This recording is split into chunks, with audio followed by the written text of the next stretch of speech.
ಮಾತಾಡಿದ್ದಾರೆ. ಮಂಡ್ಯಗಳು ಎಲ್ಲ ಛತ್ರಿಗಳ ತರ ರಾಜಕೀಯ ಮಾಡ್ತಾರೆ ಈ ತರ ಅಂತ ಹೇಳಿ. ಏನ್ ಸರ್? ಮಂಡ್ಯದ ಜನ ಛತ್ರಿಗಳು ಅಂತೇಳಿ ಈ ತರ ಒಂದು ಪದ ಬಳಸಿ ಮಾತಾಡಿದ್ದಾರೆ. ಈಗ ಅದು ಸ್ವಲ್ಪ ವಿವಾದ ಆಗ್ತಿದೆ, ಅದ್ರ ಬಗ್ಗೆ ನೀವೇನು? ಆತ ಒಬ್ಬ ಮೂರ್ಖತನದ ಹೇಳಿಕೆ. ಅದು ಮಂಡ್ಯ ಇರ್ಬೋದು, ರಾಮನಗರ ಇರ್ಬೋದು, ಬಾಗಲಕೋಟೆ ಇರ್ಬೋದು, ಜನಕ್ಕೆ ಆ ರೀತಿ ಪದ ಬಳಕೆ ಮಾಡೋದೇ ಮೂರ್ಖತನ. ಈಗ ಇವ್ರದ್ದು ತಕ್ಕೊಂಡ್ರೆ ನೀವ್ ಎಲ್ಲಿಂದ ಬಂದ್ರಪ್ಪ, ನಿಮ್ದು ಬ್ಯಾಕ್ ಗ್ರೌಂಡ್ ಏನು, ನೀವು ಶುರು ಮಾಡಿದ್ದೇನು,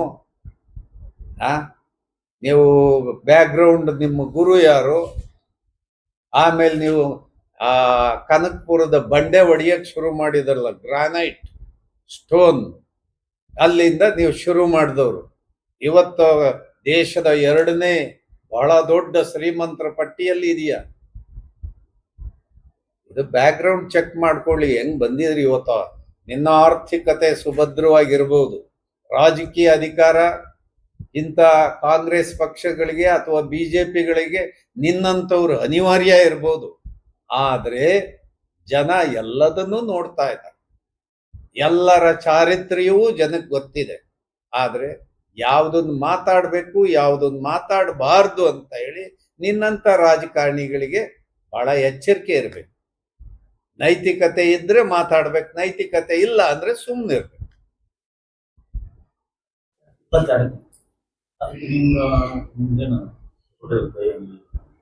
ನಮ್ದು ಬೆಂಬಲ ಇದೆ ಸರ್, ಆದ್ರೆ ಎಲ್ಲ ಸಂಘಟನೆಗಳ ಒಕ್ಕೊರಳಿನ ಧ್ವನಿ ಆಗ್ಬೇಕು. ಮೊದಲನೇದಾಗಿ ಎಲ್ಲ ಚಳವಳಿಗೆ ಕರೆ ಕೊಟ್ಟಿರ್ತಕ್ಕಂಥ ಗೆಳೆಯರಿಗೆ ಕಾಂಗ್ರೆಸ್ ಪಕ್ಷದ ಆಡಳಿತ ಹತ್ರ ಇದೆ, ಅವ್ರಿಗೆ ಆಪ್ಷನ್ಸ್ ಕೊಡಬೇಕು. ನೀವು ಇದನ್ನ ಕಟ್ಟುನಿಟ್ಟಾಗಿ ಜಾರಿಗೆ ತರಬೇಕು. ಏನು ಈಗ ಆಗಿರ್ತಕ್ಕಂಥ ಲೋಪನ ಇಲ್ಲದೆ ಇದ್ರೆ ನಾವು ಕರ್ನಾಟಕ ಬಂದಿಗೆ ಹೋಗ್ತೀವಿ ಅಂತ ಒಂದು ಮೆಸೇಜ್ ಕೊಡಬೇಕಾಗಿತ್ತು. ಅವ್ರೇನಾರು ಮಾಡದೇ ಇದ್ರೆ ನಾವು ಬಂದಿಗೆ ಹೋಗ್ಬೇಕು. ಈ ದಿಕ್ಕಲ್ಲಿ ಈಗಾಗಲೇ ಬಂದ್ ಕರೆ ಕೊಟ್ಟು ಸಿದ್ಧತೆಯನ್ನ ನಡೆಸ್ತಾ ಇದ್ದಾರೆ. ಇದರಿಂದ ಬಂದ್ಗಳು, ನಾನು ಕೂಡ ಅನೇಕ ಬಂದ್ಗಳನ್ನ ಮಾಡಿರ್ಬೋದು, ಆದ್ರೆ ಇದು ಇಶ್ಯೂ ಡೈಲ್ಯೂಟ್ ಆಗಿದೆ. ಈಗ ಯಾರ ವಿರುದ್ಧ ಪ್ರತಿಭಟನೆ? ಅವ್ರೇನೋ ಯಾರೋ ಕಿಡಿಗೇಡಿ ಏನೋ ಮಾಡ್ದ, ಮುಗೀತು, ಆಯ್ತು. ಅದ್ರ ವಿರುದ್ಧ ಈಗೇನ್ ಮಾಡೋದು? ಈಗ ಅದಕ್ಕೆ ಸಂಬಂಧಪಟ್ಟಂಗೆ ಕೇಸು ವಗೈರೆ ಬಂಧನ ಇತ್ಯಾದಿಗಳು ನಡೀತಾ ಇದೆ. ಈಗ ನಮಗೆ ನಾವೇ ಬಂದ್ ಮಾಡ್ಕೊಳ್ಳೋದ? ಹಾಗಾಗಿ ಬಂದ್ ಕರೆ ಕೊಡ್ತಕ್ಕಂಥವ್ರು ಎಲ್ಲರನ್ನ ವಿಶ್ವಾಸಕ್ಕೆ ತಗೊಂಡು ಚರ್ಚೆ ಮಾಡಿ ಬಂದ್ ಅವಶ್ಯಕತೆ ಇದೆಯಾ ಇಲ್ವಾ ಅಂತ ಹೇಳಿ ತೀರ್ಮಾನ ತಗೊಂಡು ಎಲ್ಲರೂ ಸರಿ ತಪ್ಪನ ಆಮೇಲೆ ಎಲ್ಲರ ಒಮ್ಮತದ ಧ್ವನಿ ಆಗಬೇಕಾಗಿತ್ತು. ಅದು ಆಗಿಲ್ಲ ಅಂತ ಹೇಳಿ, ಆದ್ರೂ ಕೂಡ ನಾವು ಎಲ್ಲ ಗೆಳೆಯರು ಬಂದು ಕರೆ ಕೊಟ್ಟಿದ್ದಾರೆ, ಬೆಂಬಲಿಸ್ತೀವಿ ಅಂತದ್ದು ಒಂದೇ ಒಂದು ದಿಕ್ಕು, ಪವರ್ ಕ್ಯಾಪ್ಚರ್ ಮಾಡಿ. ಅವ್ರು ಮಾಡಿಲ್ವಾ? ಇಂಥ ದೊಡ್ಡ ಸಮುದಾಯ ಮಾಡಿಲ್ವಾ ಪವರ್ ಕ್ಯಾಪ್ಚರ್? ಈಗ ಅಸೆಂಬ್ಲಿಯಲ್ಲೂ ಚರ್ಚೆ ಮಾಡ್ತಾರೆ, ದಲಿತ ಸಮುದಾಯಕ್ಕೆ ಬಜೆಟ್ ಅಲ್ಲಿ ಅಲೋಕೇಶನ್ ಮಾಡ್ತಾರೆ.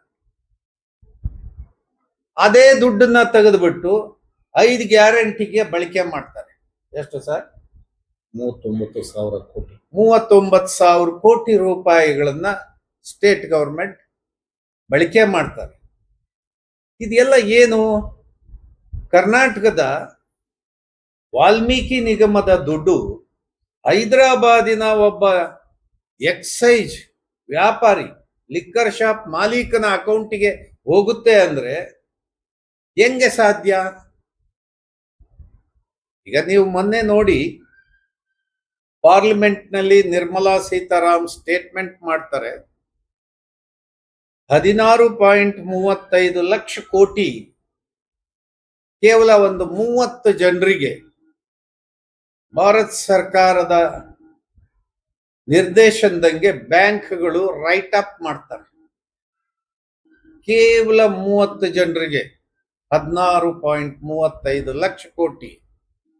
ದೇಶದ ರೈತರು ಬಾಯಿ ಬಡ್ಕೊಂಡು ವಿಷ ಕುಡಿತಾ ಇದ್ದಾರೆ. ಯಾಕೆ ಕಾಣಲ್ವೇನೋ ನಿಮ್ಗೆ?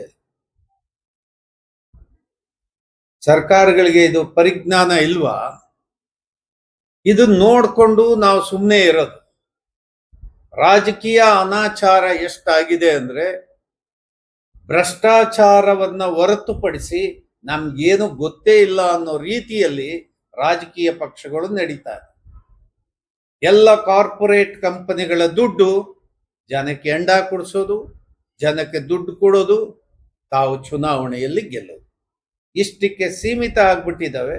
ಇಂಥ ಭ್ರಷ್ಟ ವ್ಯವಸ್ಥೆಯನ್ನ ಕಡೆಗಾಣಿಸ್ಬೇಕು ಅಂದ್ರೆ ಒಂದು ಪ್ರಾದೇಶಿಕತೆ ಬೇಕಾಗುತ್ತೆ. ರಾಜಕೀಯ ಪಕ್ಷಗಳಿಗೆ ಯಾವುದೇ ಒಂದು ಗೊತ್ತು ಗುರಿ, ಒಂದು ಸೈದ್ಧಾಂತಿಕವಾಗಿ ಕಾರ್ಯಕರ್ತರನ್ನ ತಯಾರು ಮಾಡಿ ರಾಜಕೀಯ ಇಚ್ಛಾಶಕ್ತಿಯನ್ನ ಹೊಂದಿದಂಥ ಸೇವಾ ಮನೋಭಾವವನ್ನು ಇರ್ತಕ್ಕಂಥ ಕಾರ್ಯಕರ್ತರನ್ನ ತಯಾರು ಮಾಡಿ ರಾಜಕೀಯ ಪಕ್ಷ ಕಟ್ಟಿಲ್ಲ. ರಾಜಕೀಯ ಪಕ್ಷ ಕೂಡ ಆ ನೀತಿಯ ಕೆಳಗಡೆ ಆಡಳಿತ ಮಾಡೋದಕ್ಕೆ ಬಂದಿಲ್ಲ. ಎಲ್ಲರೂ ಕೂಡ ಅಧಿಕಾರ ಹಿಡಿಯಲಿಕ್ಕೆ ನಡೆಸ್ತಾ ಇರುವ ರಾಜಕೀಯ ಗುಂಪುಗಳು ಅಂತೇಳಿ ಕರಿಬಹುದು. ಈ ಜನತಾ ಪಕ್ಷ, ಈ ಭಾರತೀಯ ಜನತಾ ಪಕ್ಷ ಮತ್ತು ಕಾಂಗ್ರೆಸ್ಸು, JDS ಇಂಥವ್ರು. ಹಾಗಾಗಿ ಕಾಂಗ್ರೆಸ್ಸಿಗೂ ಕೂಡ ಯಾವುದೇ ತತ್ವ ಸಿದ್ಧಾಂತಗಳು 70ರ ದಶಕದವರೆಗೆ ಇದ್ದಂಥ ಕಾಂಗ್ರೆಸ್ಸೇ ಬೇರೆ, ಇವತ್ತಿನ DK ಶಿವಕುಮಾರನ ಕಾಂಗ್ರೆಸ್ಸೇ ಬೇರೆ. ಇದರ ತತ್ವಗಳೇ ಬೇರೆ, ಅದರ ತತ್ವಗಳೇ ಬೇರೆ. ಜನಸಂಘದ ಒಂದು ರಾಷ್ಟ್ರೀಯ ಸಂಘಟನೆಗಳ ಚಿಂತನೆಯೇ ಬೇರೆ, ಇವತ್ತಿನ ಭಾರತೀಯ ಜನತಾ ಪಕ್ಷದ ಚಿಂತನೆಯೇ ಬೇರೆ.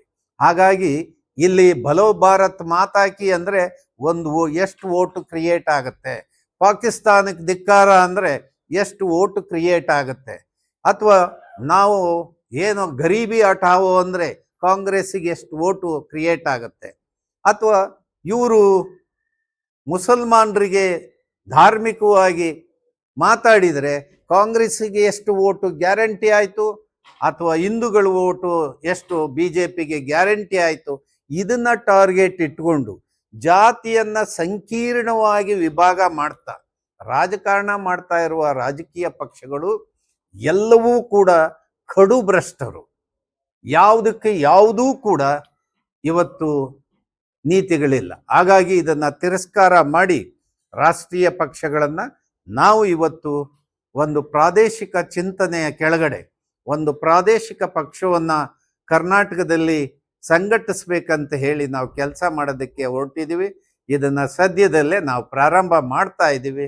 ಪ್ರಾದೇಶಿಕ ಪಕ್ಷದ ಅವಶ್ಯಕತೆ ಇವತ್ತು ಬಹಳ ಮುಖ್ಯವಾಗಿ ಇದೆ.